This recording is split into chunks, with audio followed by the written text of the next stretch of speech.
Então, Êxodo capítulo 25, a partir do versículo 23, a palavra do Senhor diz assim: faça uma mesa de madeira de acácia com 90 centímetros de comprimento, 45 centímetros de largura e 70 centímetros de altura.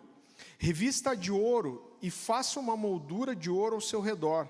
Faça também ao seu redor uma borda com a largura de 4 dedos e uma moldura de ouro para essa borda. Faça 4 argolas de ouro para a mesa e prenda-as aos 4 cantos dela, onde estão os seus 4 pés. As argolas devem ser presas próximas da borda para que sustentem as varas usadas para carregar a mesa. Faça as varas de madeira da acácia revestindo-as de ouro. Com elas se carregará a mesa. Faça de ouro puro os seus pratos e os recipientes para incenso, as suas tigelas e as bacias nas quais se derramam as ofertas de bebidas ou ofertas de libação. Coloque sobre a mesa os pães da presença, para que estejam sempre diante de mim. Queridos, a palavra mesa, ela é mensurada nas Escrituras pouco mais de 100 vezes. Mas a primeira vez que a palavra mesa aparece na Escritura é exatamente nesse texto, quando Deus está dando uma ordem para Moisés e ele começa dizendo: faça uma mesa. Isso é muito significativo, porque o livro do Gênesis é o livro que mostra a queda do homem, o rompimento do relacionamento, o afastamento do homem de Deus, a quebra da comunhão e a quebra da aliança, mas o Êxodo é o livro da reconciliação. Então o homem se afasta de Deus, ele tem um grande afastamento, ele é retirado do jardim, mas o Êxodo traz a reconciliação de Deus com o homem. Então Deus no Êxodo, ele chama Moisés primeiro para um lugar de intimidade, ele chama Moisés para dentro da nuvem. Então em Êxodo capítulo 33, versículo 11, a Bíblia faz uma declaração muito forte, a palavra do Senhor diz assim: o Senhor falava com Moisés face a face, como alguém que fala ao seu amigo. Então o Êxodo é o livro da reconciliação. Acontece aqui uma restauração da comunhão com Deus, e isso é representado através de uma mesa posta.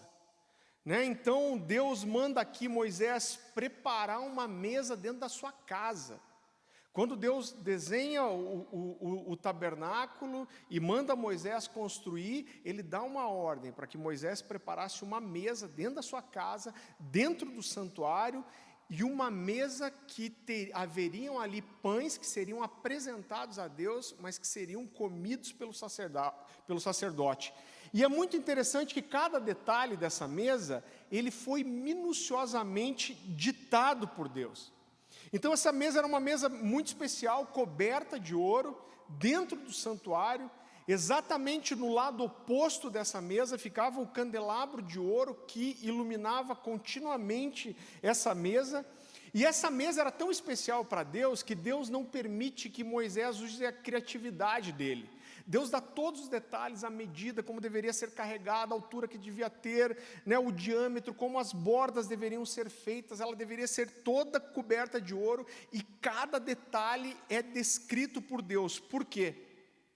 Eu quero mostrar para você que essa mesa, ela era uma figura do Messias, do próprio Jesus. Jesus vem ser depois apresentado para nós como o pão da vida que Deus oferece para o seu povo. Então Deus nos prepara uma mesa e nos oferece Jesus como o pão da vida. E aquela mesa apontava para a ceia de Jesus, que é a mesa que nós somos preparados para compartilhar, e nessa mesa nós nos tornamos participantes do corpo e do sangue de Jesus, e isso fala da vida de Deus em nós. Em Êxodo capítulo 37, a partir do versículo 16, se você for rápido de Bíblia e acompanha comigo, Êxodo capítulo 37, versículo 16. Também fez de ouro puro os utensílios que deveriam estar sobre a mesa, os seus pratos, os seus recipientes para incenso, as suas jarras e suas taças, em que seriam colocadas ofertas de libação ou ofertas de bebida. Então, nessa mesa, além dos pães, havia incenso, que fala de oração e adoração, e haviam jarras e taças para oferta de libação. A presença dessas taças é um indicativo para mim muito claro de que nessa mesa havia também o vinho. Isso é uma clara referência à ceia. E os pães que eram apresentados ali, isso é muito interessante, esses pães são chamados no decorrer das Escrituras por 3 nomes diferentes. Então eles são chamados de pães da presença ou pães da proposição. Proposição era aquilo que era proposto, né? O que Deus está dizendo, olha, esses pães falam de algo que eu proponho para vocês, e o que Deus propunha era algo que acontecia na presença dele. Então, esse pão, ele era apresentado a Deus, então aquela mesa que ficava ali dentro do santuário, ela era apresentada para Deus, 12 pães que eram oferecidos para Deus. Mas aqueles pães eram também comidos na presença de Deus, então Deus estaria ali com o sacerdote. Em Levíticos 21 é chamado de pão de Deus. O pão sagrado é chamado de pão de Deus. Então esse pão é muito interessante, que ele não era só o pão que o homem apresentava para Deus, porque ele era assim. Então Deus dá uma ordem, ele diz, olha, esse pão tem que ser fresco, ele tem que ser oferecido todo dia, trocado todo dia, 12 pães, representando as 12 tribos, e o homem apresentava aquele pão para Deus.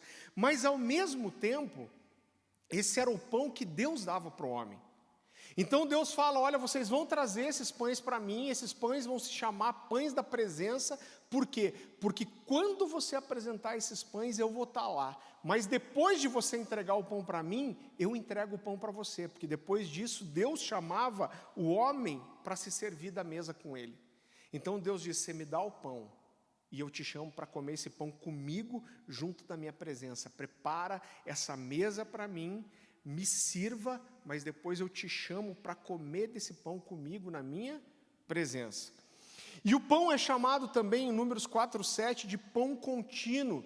Então o que Deus quer dizer é que não haveria falta de pão, que esse pão estaria sempre disponível, que não haveria fome e que a mesa estaria sempre posta.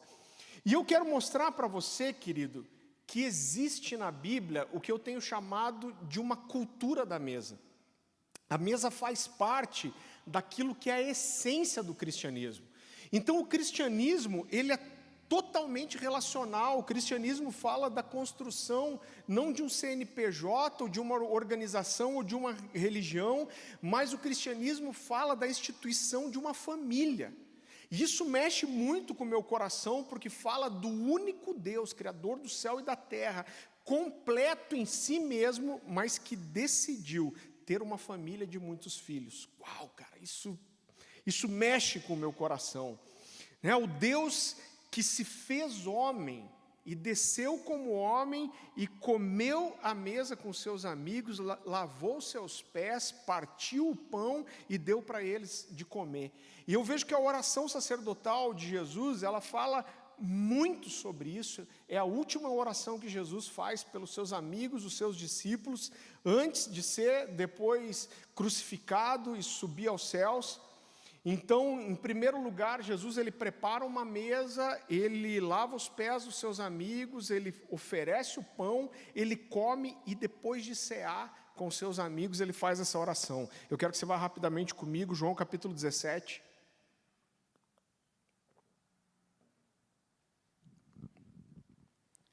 João capítulo 17, a partir do versículo 20. A palavra do Senhor diz assim: não rogo somente por esses, mas também por aqueles que vierem a crer em mim, por intermédio da sua palavra, a fim de que todos sejam um, e como és tu, ó Pai, em mim, e eu em ti, também sejam eles em nós, para que o mundo creia que tu me enviaste.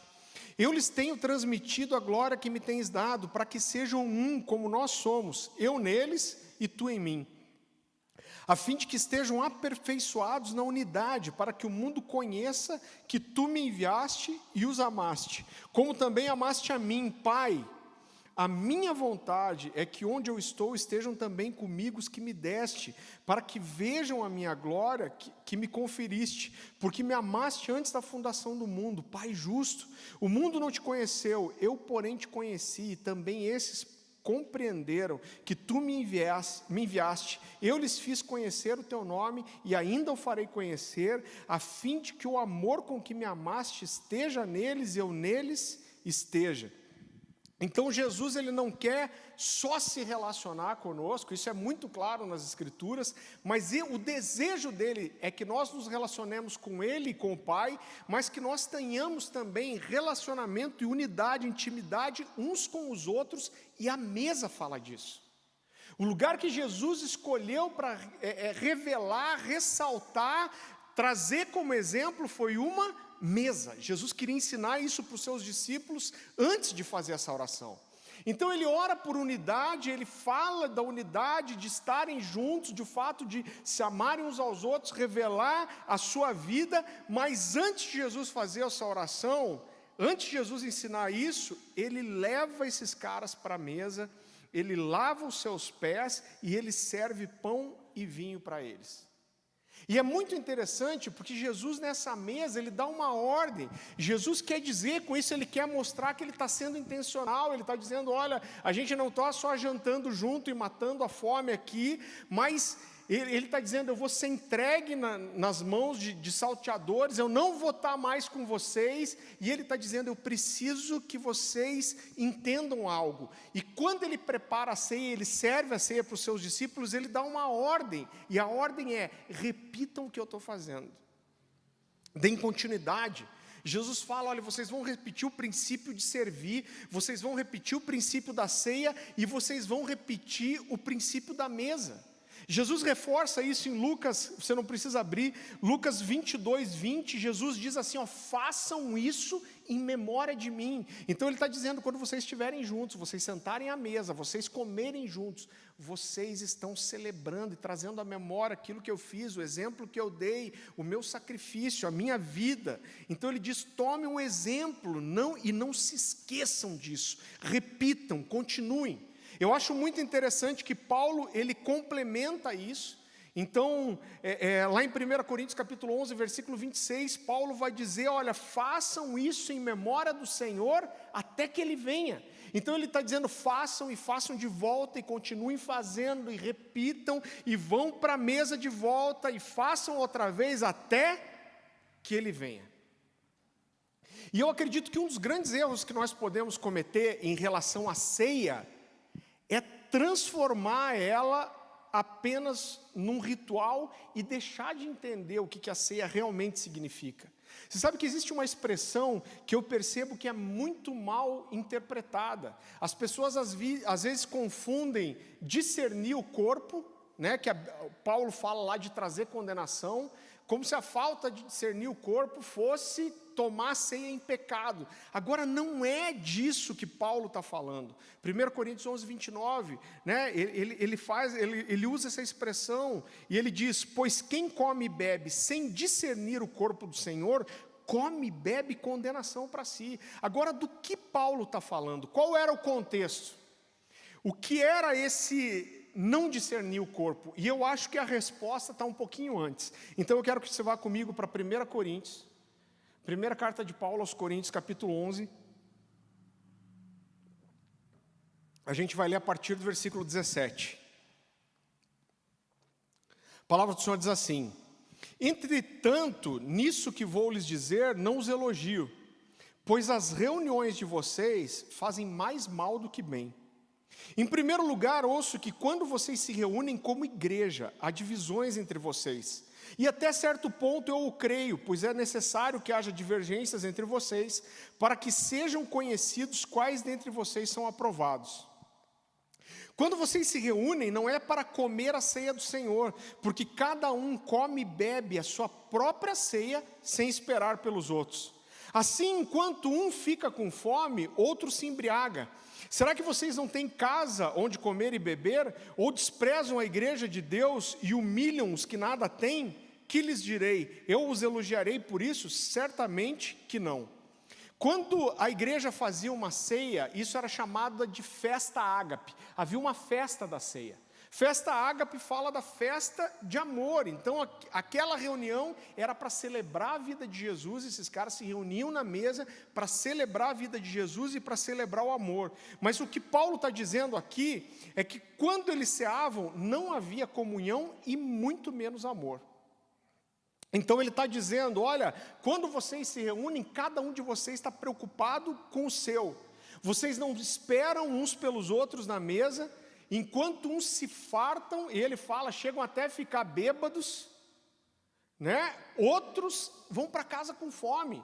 E ele diz, olha, há divisões, rixas, não existe comunhão, não há um cuidado mútuo, e o que ele está dizendo, isso não representa um corpo, e muito menos o corpo de Cristo. Então o que Paulo está dizendo para eles é o seguinte, olha, vocês se sentam à mesa para cear, para celebrar o sacrifício de Jesus, mas essa mesa deveria ser uma expressão de unidade, de amor e de cuidado mútuo, pois vocês celebram o fato de vocês estarem unidos pelo sangue e pelo amor de Jesus. Mas o que vocês têm feito revela divisão, egoísmo, egocentrismo, glutonaria, embriaguez, desamor, e isso não é o corpo de Cristo. E o que ele está dizendo é, vocês não estão discernindo o que é ser o corpo de Cristo, isso é condenável. Vocês trazem condenação para si mesmos ao tentarem celebrar a mesa do Senhor dessa forma. E o que Paulo está dizendo para eles é o seguinte, isso é muito pesado. O que Paulo quer dizer para esses caras é o seguinte, Jesus não está nessa mesa com vocês. O pão que vocês têm comido não é o pão da presença de Jesus, porque Ele não está nessa mesa com vocês. Essa mesa não representa o que o corpo de Cristo é. O que Deus nos propõe não é só para que haja pão na mesa, mas o que Deus nos propõe é para que Ele esteja na mesa comendo conosco, que Ele divida esse pão com a gente. Agora, você já percebeu que o próprio convite de Jesus para a igreja é um convite para a mesa? Apocalipse capítulo 3, versículo 20, você não precisa abrir para a gente não se demorar, mas olha o que esse texto tão conhecido, que é usado de forma errada para evangelismo, porque Jesus está dizendo isso para a igreja, mas Apocalipse 3, 20 diz assim, eis que estou à porta e bato, se alguém ouvir a minha voz e abrir a porta, eu entrarei em sua casa, cearei com ele e ele comigo. O convite de Jesus para mim e para você, eu quero estar na mesa com você. E eu gostaria de falar um pouquinho agora sobre os 3 nomes com que esse pão sagrado que era oferecido na mesa sacerdotal é chamado. Então, Davi chama esses pães de pães da proposição. Em Marcos, capítulo 2, versículo 25, Jesus fala algo muito interessante, a palavra do Senhor diz assim, mas ele lhe respondeu, nunca lestes o que fez Davi? Quando se viu em necessidade e teve fome, ele e os seus companheiros, como entrou na casa de Deus, no templo do sumo sacerdote Abiatar, e comeu os pães da proposição, os quais não é lícito comer, senão aos sacerdotes, e deu também aos seus amigos que estavam com ele, e acrescentou, o sábado foi estabelecido por causa do homem, e não o homem por causa do sábado. Queridos, esse é um texto muito singular, porque fala de Davi fugindo de Saul, ele já tinha agregado alguns homens com ele, e quando ele está morrendo de fome, desesperado, ele vai até o sacerdote Aimeleque, e ele pede os pães da presença.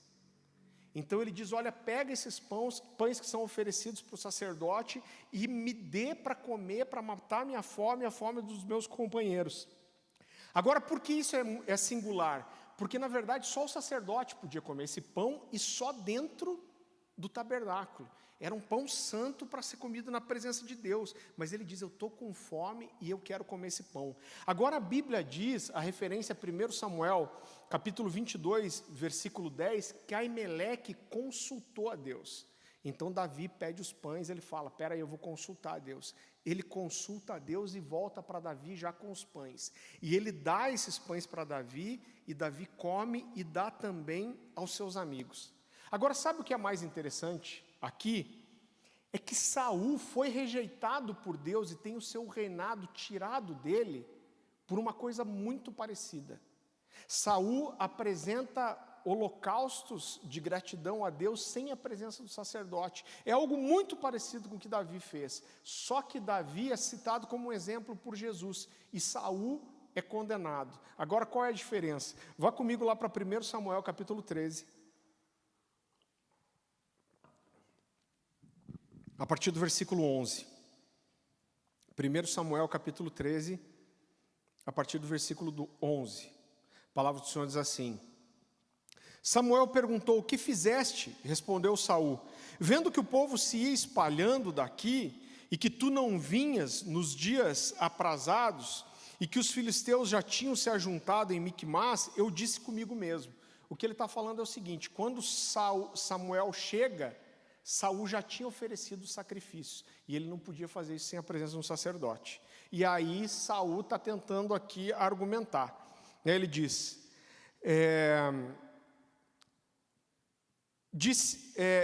e eu disse comigo: agora descerão os filisteus contra mim a Gilgal, e ainda não obtive a benevolência do Senhor, e forçado pelas circunstâncias, ofereci holocaustos. Então disse Samuel a Saul: procedeste neciamente, outra versão diz, procedeste como louco, em não aguardar o mandamento que o Senhor teu Deus te ordenou, pois teria agora o Senhor confirmado o teu reino sobre Israel para sempre. Já agora não subsistirá o teu reino. O Senhor buscou para si um homem que lhe agrada, e já lhe ordenou que ele seja príncipe sobre o seu povo, porquanto não guardaste o que o Senhor te ordenou. Então Saul é condenado aqui, tem o seu reino tirado dele, porque ele fez algo que só o sacerdote podia fazer.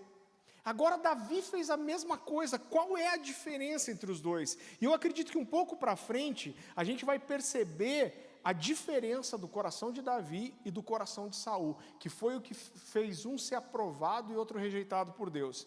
Então vá comigo para 1 Samuel, primeiro livro de Samuel, capítulo 15, a partir do versículo 27. A palavra do Senhor diz assim: virando-se Samuel para se ir, Saul segurou pela orla do manto e esse se rasgou. Então Samuel lhe disse: o Senhor rasgou hoje de ti o reino de Israel e o deu ao teu próximo, que é melhor do que tu.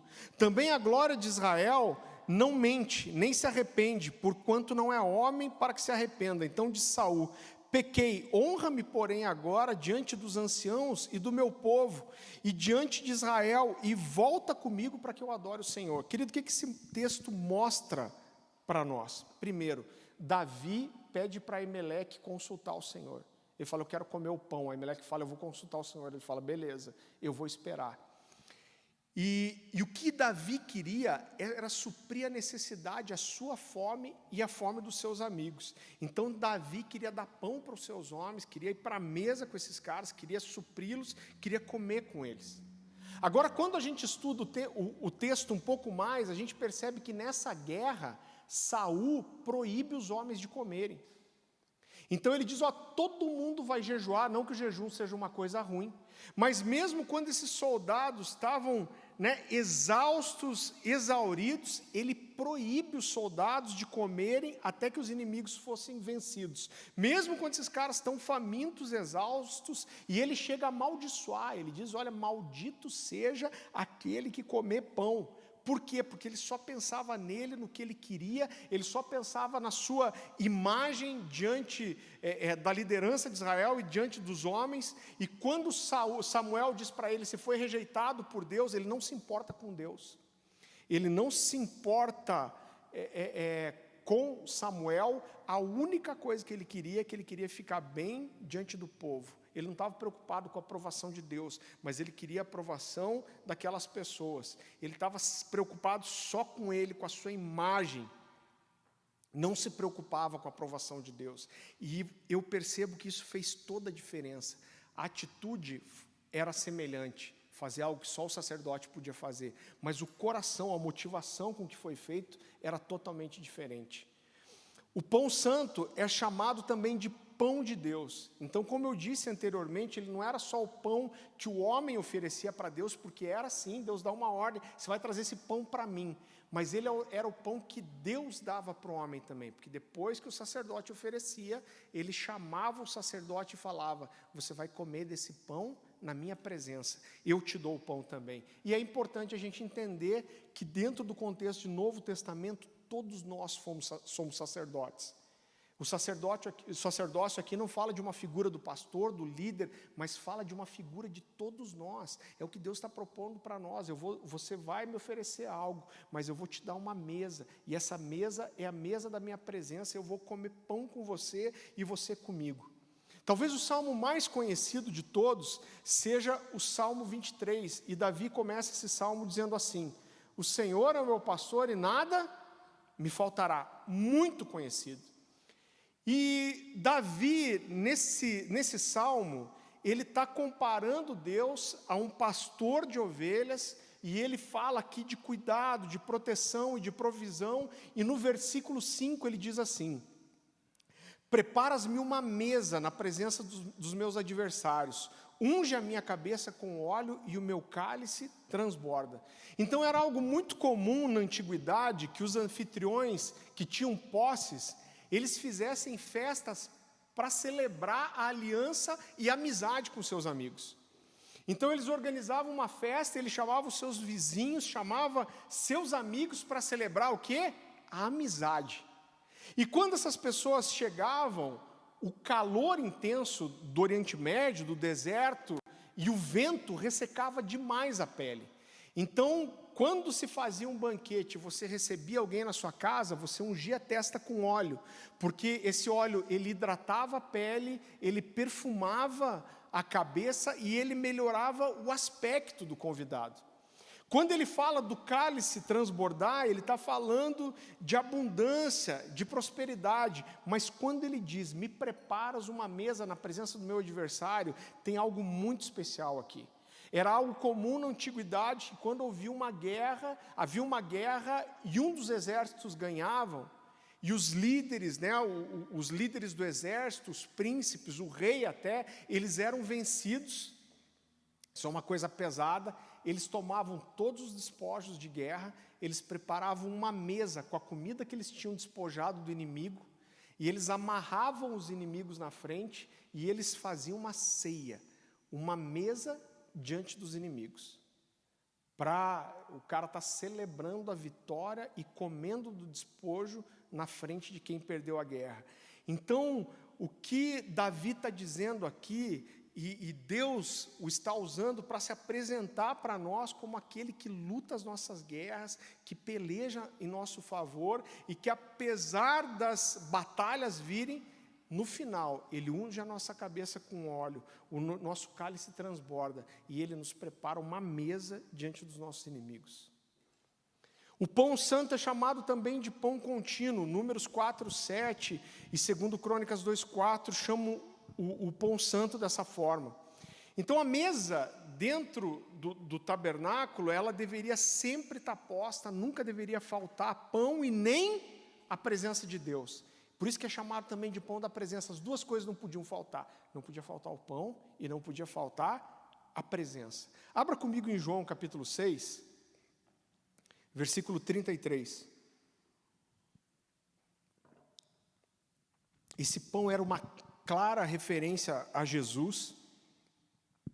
E em João capítulo 6, a partir do versículo 33, Jesus diz assim: porque o pão de Deus é o que desce do céu e dá vida ao mundo. Então lhe disseram: Senhor, dá-nos sempre desse pão. Declarou-lhes, pois, Jesus: eu sou o pão da vida, e o que vem a mim jamais terá fome, e o que crê em mim jamais terá sede. Jesus se apresenta a Ele mesmo como o pão vivo que desceu do céu, ou pão vivo de Deus, e Ele garante a sua presença contínua. Olha o que a grande comissão diz. Então vá comigo lá para Mateus capítulo 28. Mateus capítulo 28, a partir do versículo 19. A palavra do Senhor diz assim: ide, portanto, e fazei discípulos de todas as nações, batizando-os em nome do Pai, do Filho e do Espírito Santo, e ensinando-os a guardar todas as coisas que os tenho ordenado, e eis que estou convosco todos os dias até a consumação dos séculos. Agora, Jesus dá uma ordem clara aqui de ir fazer discípulos. Agora, minha pergunta para você é: como isso era feito? Como que a igreja cumpre essa comissão? Como que a igreja se movia? Como homens comuns eram transformados em discípulos? E a Bíblia é muito clara sobre isso. Vá comigo para Atos, capítulo 2.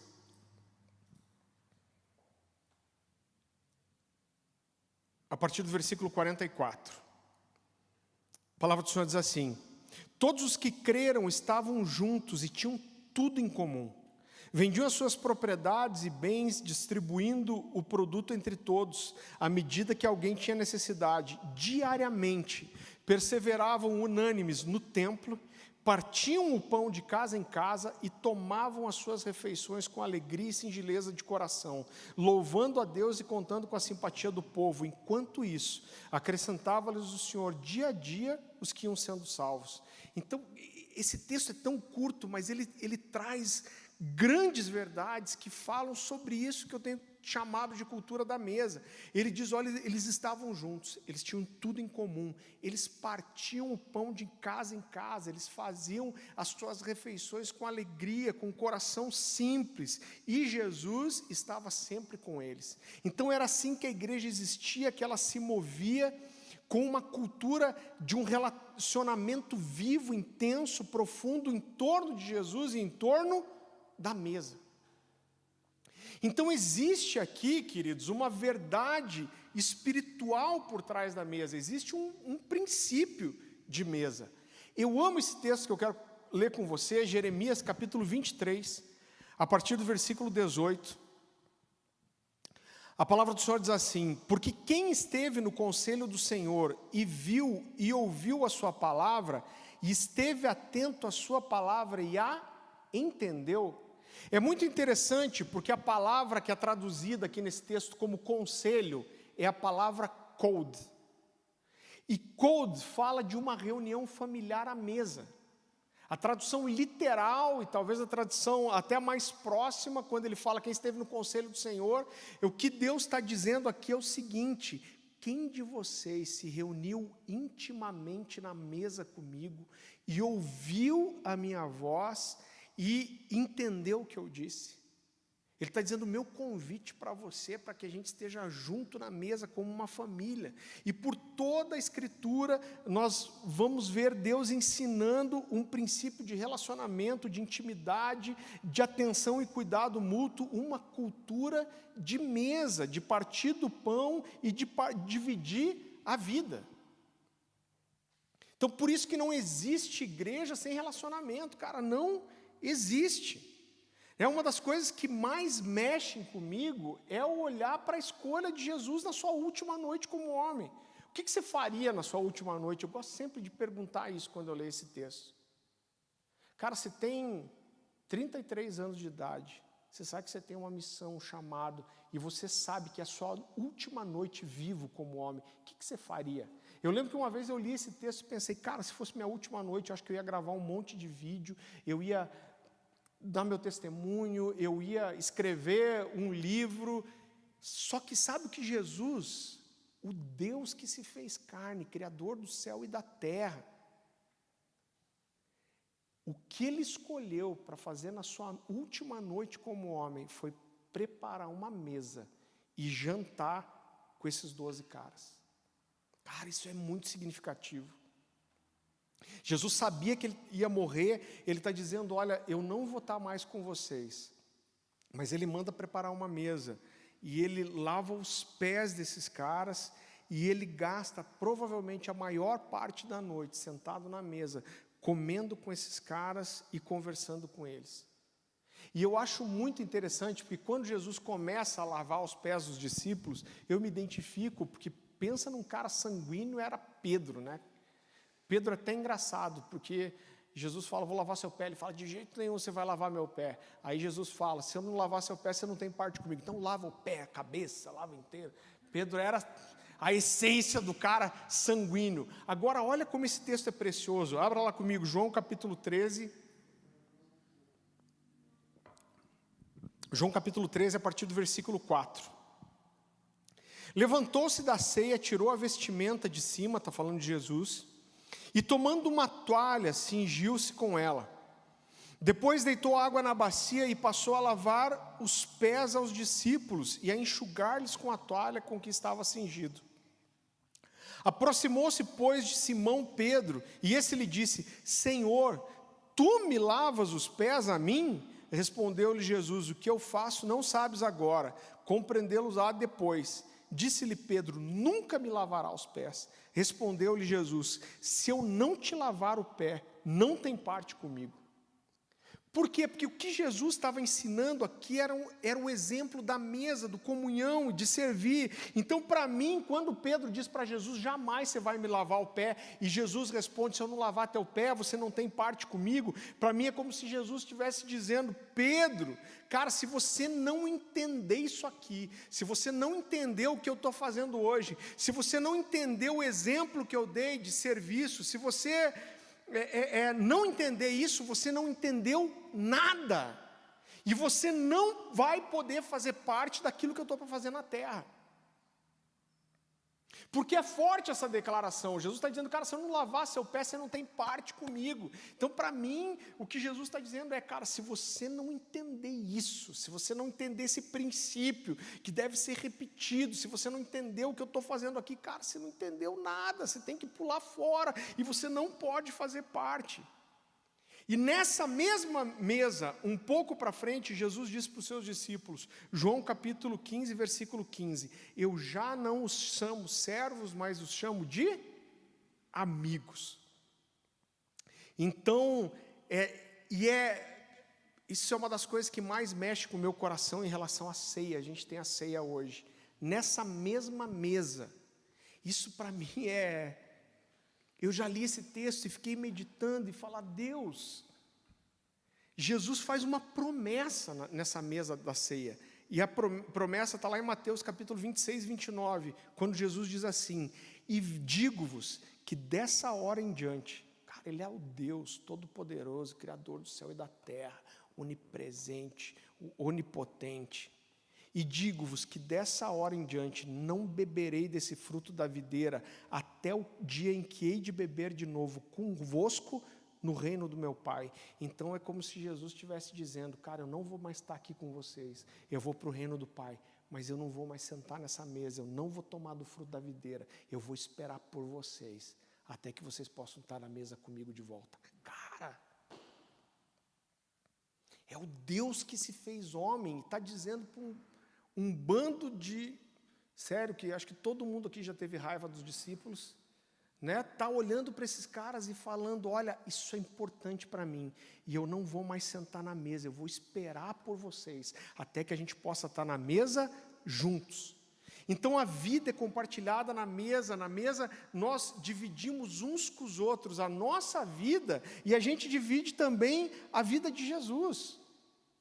Eu olho para Atos dos Apóstolos, eu vejo que o dividir os bens era voluntário, mas dividir a vida não era. Então a gente conhece bem o texto, eu vejo algumas pessoas pregando, às vezes como se Atos fosse obrigatório todo mundo dividir os seus bens. Eu não vou nem ler o texto com você, mas está lá em Atos capítulo 5, do 1 ao 5. A Bíblia fala de Ananias e Safira que tentam mentir o Espírito Santo. E quando ele vem e faz de conta que está dando todo o dinheiro de um imóvel que vendeu, Pedro fala: você está dando tudo? Ele fala: sim. E Pedro fala: cara, o que passou no seu coração para você mentir o Espírito Santo? Ele falou: o imóvel era seu, estava com você, não era seu? Era. Se você vendesse, o dinheiro não era seu? Era. Cara, já era seu, por que você vem mentir? Então isso me deixa claro que dividir os bens era opcional, mas a comunhão não era. Porque a Bíblia diz que todos que criam estavam juntos e partiam o pão juntos. Então eu olho para tudo isso e eu vejo que nós temos que reorganizar o nosso entendimento sobre o que é a igreja. Existe um movimento necessário que é do online. A gente está vivendo uma pandemia, e eu vou te dizer que eu cresci ouvindo sobre a janela 1040, é 1040 mesmo, né? Se não é isso, é alguma coisa parecida, 10:40, né? Não sou muito bom de matemática.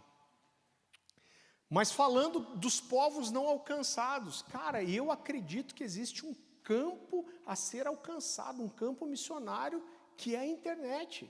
Então, cada vez nós temos mais pessoas que só vão ser alcançadas nesse lugar. E a gente quer investir nisso. Mas mesmo as pessoas que são alcançadas online, elas precisam vir para a comunhão. Por quê? Porque não existe cristianismo sem relacionamento. Quando a Bíblia apresenta a igreja como corpo de Cristo, ela está falando de um organismo vivo, ela está falando da vida de Jesus. E é por isso que o nome Cornerstone, ou Pedra Angular, é tão forte para nós. Porque o nome Cornerstone fala não só da revelação que nós temos de Jesus, como a pedra angular, como fundamento de quem Ele é, mas também da revelação que nós temos do que é ser a igreja de Jesus. Então Jesus é o centro, Ele é o fundamento, Ele é a sustentação, é tudo sobre quem Ele é, e é sobre quem Ele é que a igreja é edificada. Então a igreja ela é um organismo vivo, centrado na vida de Jesus. Jesus é o cabeça, Jesus é o fundamento, é tudo sobre Jesus. Mas o que a Bíblia vem dizer que nós somos? E isso mexe comigo. A igreja não é esse prédio, todo mundo fala isso, a igreja não é o prédio. Mas às vezes nós centramos a vida da igreja no prédio. E eu quero dizer para você que a vida da igreja ela não acontece no prédio. A vida da igreja ela acontece na casa, no almoço, no café, no relacionamento. É lá que a vida da igreja acontece. E aqui a gente só se reúne para celebrar. Agora a vida da igreja não é aqui no prédio. O prédio facilita algumas coisas, né? Eu vou falar um pouco sobre isso na semana que vem, a diferença entre as duas coisas, entre a casa e o prédio. Agora a Bíblia diz que nós somos pedras vivas, que quando unidas, quando juntas, edificamos uma casa espiritual, aonde o fundamento e a sustentação é Cristo, por meio de quem nós somos sacerdócio santo, oferecendo sacrifícios espirituais agradáveis a Deus. Cara, é isso que a Bíblia diz que eu e você somos. E isso é ser igreja. Isso que é ser igreja. Abra comigo em 1 de Pedro, capítulo 2.